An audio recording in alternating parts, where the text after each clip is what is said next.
Medical कॉलेजों शिवाजी नगर के अवाम के लिए एक और बड़ी सहूलत फराहम करने की पहल। एमएलए रिजवान अरशद का एक और बड़ा कदम। शिवाजी नगर में मौजूद बोरिंग अस्पताल के इहाते में 500 बेड पर मुश्तमिल एक और नया अस्पताल तामीर होगा।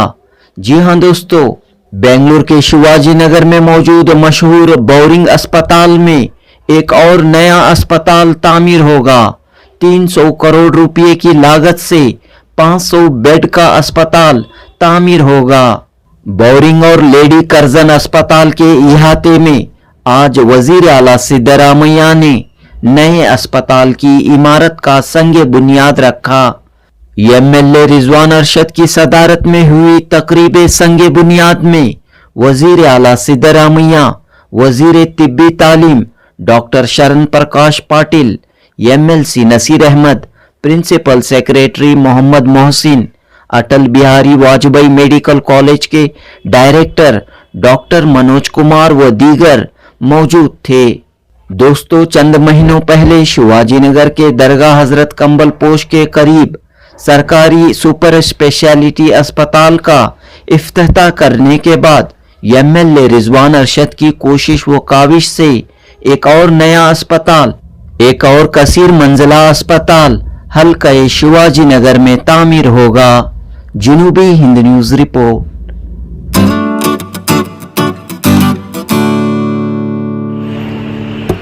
ಯಾಕಂದ್ರೆ ಬೆಂಗಳೂರು ಬಹಳ ವೇಗವಾಗಿ ಬೆಳೀತಾ ಇರ್ತಕ್ಕಂಥ ನಗರ. ಒಂದು ಮೆಡಿಕಲ್ ಕಾಲೇಜ್ ಆದರೆ ಒಂದು ಸೂಪರ್ ಸ್ಪೆಷಾಲಿಟಿ ಆಸ್ಪತ್ರೆಗಳು ಕೂಡ ಆಗ್ತದೆ.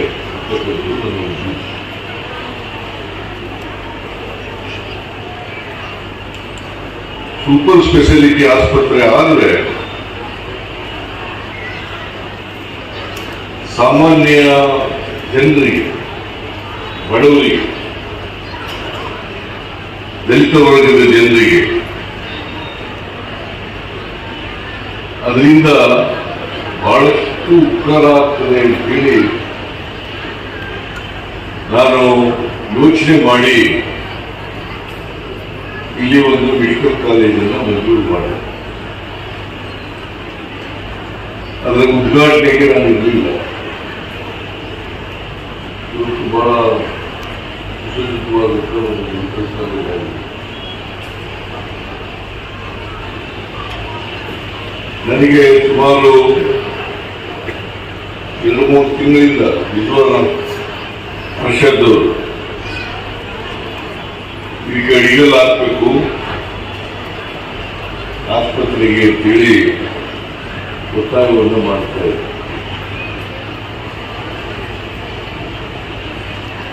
ಅವರ ಅವಸರ ಯಾಕಪ್ಪ ಅಂತಂದ್ರೆ ಶಂಕುಸ್ಥಾಪನೆ ಮಾಡಿದ್ರೆ ಮೆಡಿಕಲ್ ಕಾಲೇಜು ಆಮೇಲೆ ಆಸ್ಪತ್ರೆ ಪ್ರಾರಂಭ ಆಗ್ತದೆ.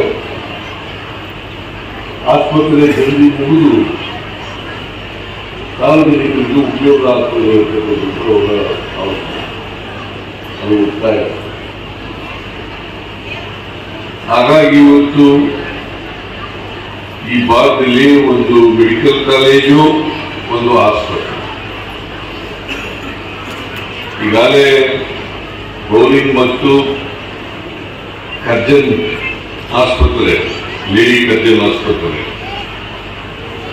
3 ವರ್ಷಗಳಿಗೂ ಹೆಚ್ಚು ಕಾಲದಿಂದ ಕೆಲಸ ಮಾಡ್ತಾ ಇದೆ. ಈ ಭಾಗದ ಜನರಿಗೆ ಆರೋಗ್ಯ ಸೇವೆಯನ್ನು ಮಾಡ್ತಾ ಇದೆ, ಉತ್ತಮವಾದ ಕೆಲಸಗಳು ಕೂಡ ಮಾಡ್ತಾ ಇದೆ. ಸೂಪರ್ ಸ್ಪೆಷಾಲಿಟಿ ಆಸ್ಪತ್ರೆ ಬೇಕಾಗಿದೆ.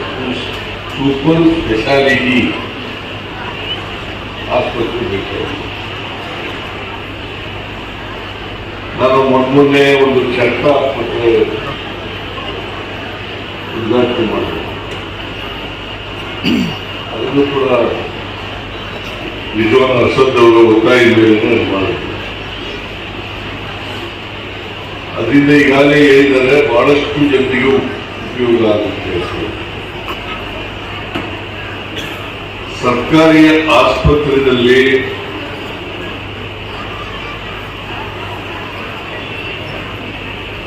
ರೋಗಿಗಳಾಗಿ ಬರ್ತಕ್ಕಂಥವರು ಶ್ರೀಮಂತ ವರ್ಗದವರಲ್ಲ, ಸಾಮಾನ್ಯವಾಗಿ ಕೆಳಮಧ್ಯಮ ವರ್ಗದವರು, ಬಡವರು, ಕೆಳವರ್ಗದವರು ಅವರು ಮಾತ್ರ ಸರ್ಕಾರಿ ಆಸ್ಪತ್ರೆಗೆ ಬರ್ತಾರೆ.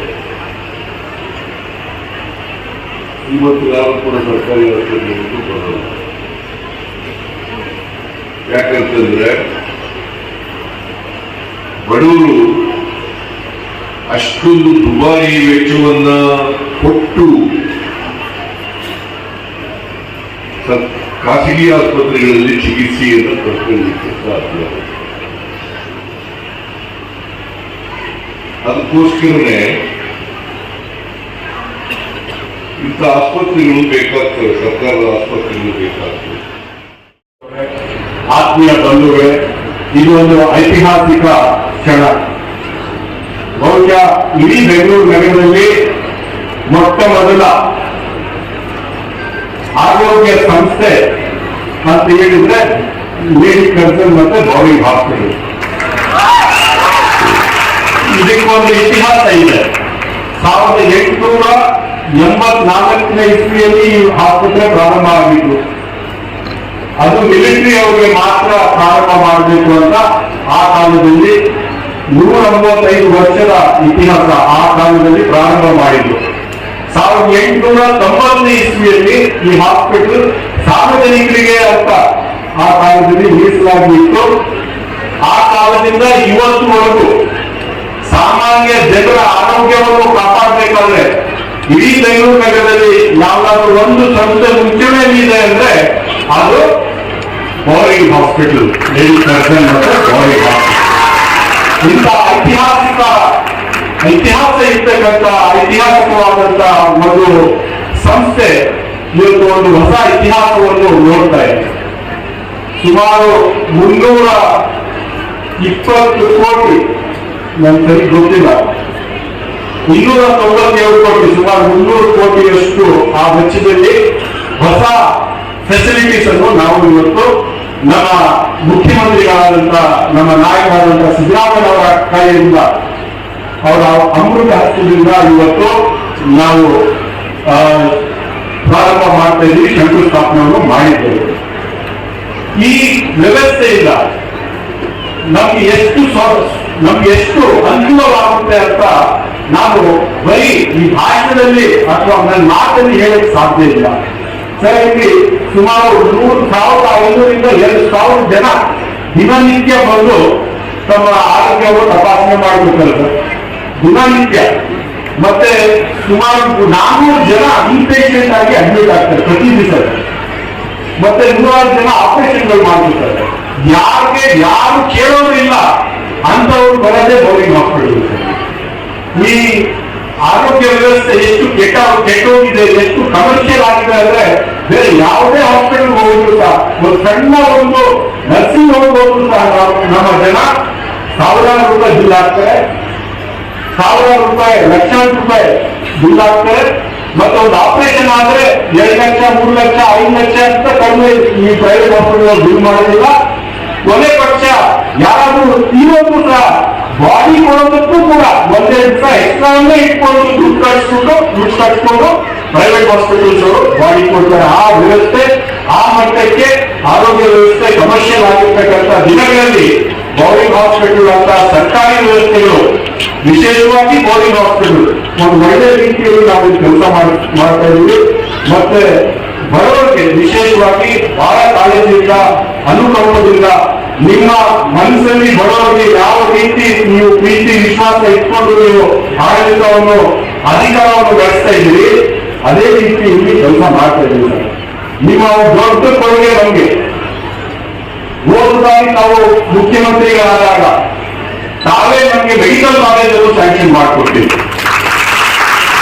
2017ರಲ್ಲಿ ನೀವು ಪ್ರಾರಂಭ ಮಾಡಿರ್ತಕ್ಕಂಥ ಕೆಲಸ ತಾವು ಮುಖ್ಯಮಂತ್ರಿಗಳು ಒಂದು ಅವಧಿಗೆ ಇರಲಿಲ್ಲ. ತಾವು ಮಾಡಿದ ಕೆಲಸ, ತಮ್ಮ ಕೊಡುಗೆ ಎಲ್ಲ ತಾವು ಇನಾಗ್ರೇಷನ್ ಮಾಡುವಾಗ, ಉದ್ಘಾಟನೆ ಮಾಡುವಾಗ ತಾವು ಇರಲಿಲ್ಲ ಆ ಕುರ್ಚಿಯಲ್ಲಿ. ಅದಕ್ಕೆ ಬೇರೆಯವರು ಅಂದಿನ ಸರ್ಕಾರ ಯಾರಿದ್ರು ಅವರು ಇನಾಗ್ರೇಷನ್ ಮಾಡಿದ್ರು. ಸನ್ಮಾನ್ಯ ಅಟಲ್ ಬಿಹಾರಿ ವಾಜಪೇಯಿ ಅವರ ಹೆಸರು ಇಟ್ಟರು, ಸಂತೋಷ. ಆದ್ರೆ ಅಲ್ಲಿ ಅನುದಾನ ಕೊಟ್ಟಿದ್ದು ನೀವು ಈ ಹಾಸ್ಪಿಟಲ್ಗೆ ಒಂದು ಮೆಡಿಕಲ್ ಕಾಲೇಜ್ ಇರಬೇಕು ಅಂತ ಆ ಪದ್ಧತಿ ಇದ್ದಿದ್ದು ತಮ್ಮದು. ನಾವೆಲ್ಲರ ಜನರ ಪರವಾಗಿ ತಮಗೆ ನಾನು ಧನ್ಯವಾದಗಳನ್ನು ನಾನು ಹೇಳಕ್ಕೆ ಬಯಸ್ತಾ ಇದ್ದೀನಿ ಸರ್. ಅದರ ಜೊತೆಗೆ ನಾವು ಮತ್ತೆ ಡಾಕ್ಟರ್ ಚಂದ್ರಪ್ರಕಾಶ್ ಪಾಟೀಲ್ ಅವರು ನಮ್ಮ ಕ್ಷೇತ್ರಕ್ಕೆ ಅಲ್ಲ, ಬರೀ ಇಡೀ ಈಶಾನ್ಯ ಬೆಂಗಳೂರಿಗೆ ಒಂದು ಸೂಪರ್ ಸ್ಪೆಷಾಲಿಟಿ ಹಾಸ್ಪಿಟಲ್ ಇರಲಿಲ್ಲ. ನಾನು ತಮಗೆ ಬಂದು ಕೇಳ್ಕೊಂಡಾಗ ತಾವು ಮಾಡಿಕೊಡ್ತೀನಿ ಅಂತ ಹೇಳಿ ತಾವೇ ತಮ್ಮ ಕೈಯಿಂದ 2 ತಿಂಗಳ ಹಿಂದೆ ಆ ಸೂಪರ್ ಸ್ಪೆಷಾಲಿಟಿ ಹಾಸ್ಪಿಟಲ್ ನೀವು ಉದ್ಘಾಟನೆ ಮಾಡಿದ್ರಿ. ಬಹಳ ಸಂತೋಷದಿಂದ ನಾನು ಇವತ್ತು ಹೇಳಕ್ಕೆ ಬಯಸ್ತಾ ಇದ್ದೀನಿ. 150ಕ್ಕಿಂತ ಹೆಚ್ಚಾಗಿ ಹಾರ್ಟ್ ಆಪರೇಷನ್ ಈಗಾಗಲೇ ಆಗುವುದಿಲ್ಲ. ಅದು ಈಗಾಗಲೇ ಆಗಿ ಬರೋರು ಒಳ್ಳೆ ಆರೋಗ್ಯದಿಂದ ವಾಪಸ್ ಮನೆಗೆ ಹೋಗಿದ್ದಾರೆ. ಯಾವ ಬರೋರು ಇಲ್ಲಿಂದ ಬೇಗವಾಗಿ 2 ಗಂಟೆ ಈ ಟ್ರಾಫಿಕ್ ಅಲ್ಲಿ ಹೋಗ್ತಾ ಇದ್ರು ಅವ್ರಿಗೆ 5 ನಿಮಿಷಕ್ಕೆ ನಮ್ಮ ಶಿವಾಜಿನಗರ ಸೂಪರ್ ಸ್ಪೆಷಾಲಿಟಿ ಹಾಸ್ಪಿಟಲ್ ಅಲ್ಲಿ ಅವ್ರಿಗೆ ಎಲ್ಲ ರೀತಿಯ ಚಿಕಿತ್ಸೆ ನಾವು ಅಲ್ಲಿ ಕೊಡ್ತಾ ಇದ್ದೀವಿ, ನಮ್ಮ ಸರ್ಕಾರದ ವತಿಯಿಂದ ಕೊಡ್ತಾ ಇದ್ದೀವಿ. ಅದ್ರ ಜೊತೆಗೆ ತಾವು ಇವತ್ತು ಬಂದು ಇಷ್ಟು ಒಂದು ದೊಡ್ಡ ಪ್ರಾಜೆಕ್ಟ್ ಅನ್ನು ನಾವು ಪ್ರಾರಂಭ ಮಾಡ್ತಾ ಇದ್ದೀವಿ. ತಮ್ಮ ಅವಧಿಯಲ್ಲೇ ಇದು ಕೆಲಸ ಪ್ರಾರಂಭ ಪೂರ್ಣವಾಗಿ ತಮ್ಮ ಕೈಯಿಂದಲೇ ಈ ಕಟ್ಟಡ ಉದ್ಘಾಟನೆ ಆಗ್ಬೇಕು ಅಂತ ನಮ್ಮೆಲ್ಲರ ಆಸೆ ಇದೆ. ಅದೇ ರೀತಿ ಆಗುತ್ತೆ ಅಂತ ಭರವಸೆ ಕೂಡ ಇದೆ. ಒಂದು ಈ ಕಟ್ಟಡದಿಂದ ಬಹುಶಃ ನಾವು ಈಗ 1500 ಪೇಷಂಟ್ ಅನ್ನು ನೋಡ್ತಾ ಇರೋದು 3000 ಪೇಷಂಟ್ಗಳಿಗೂ ಕೂಡ ನೋಡ್ಬೋದು.